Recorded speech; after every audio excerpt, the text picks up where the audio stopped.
Welcome sa Informa Show. Bakit nga ba mahalaga ang pagtatanim ng mga puno? Ang sobrang init na panahon ay nararanasan natin dahil sa tinatawag na global warming na humahantong sa isang malaking pangyayari na tinatawag nating climate change. Maraming dahilan kung bakit nag-iinit ng sobra ang ating mundo.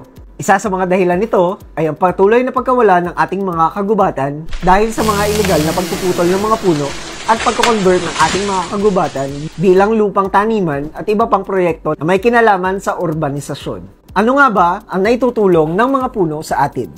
Una, nagbibigay sila ng oxygen at pagkain na kinakailangan natin upang mabuhay. Pangalawa, ito ay pinanggagalingan din ng mga gamot. Pangatlo, nagsisilbing bahay o tirahan ng mga ibon at iba pang hayop. Pang-apat, pinagaganda ang kapaligiran.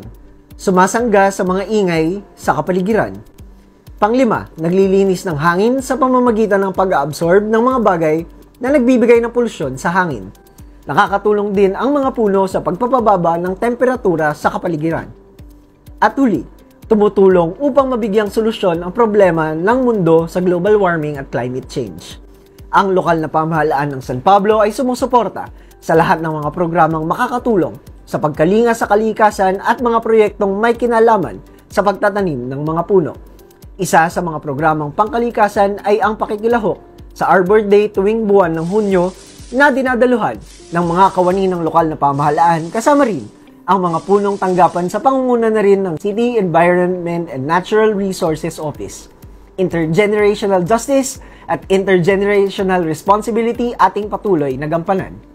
Sa panahon ng fake news at maling impormasyon, kaalaman ang ating panlaban. Muli, ito si Tito Nick mula sa City Information Office, manatiling nakaabang sa mga impormasyong magbibigay ng dagdag kaalaman. Mag-subscribe, like at follow sa aming mga social media accounts at CIO San Pablo, Facebook at YouTube. Hanggang sa muli, ito ang Informa Show.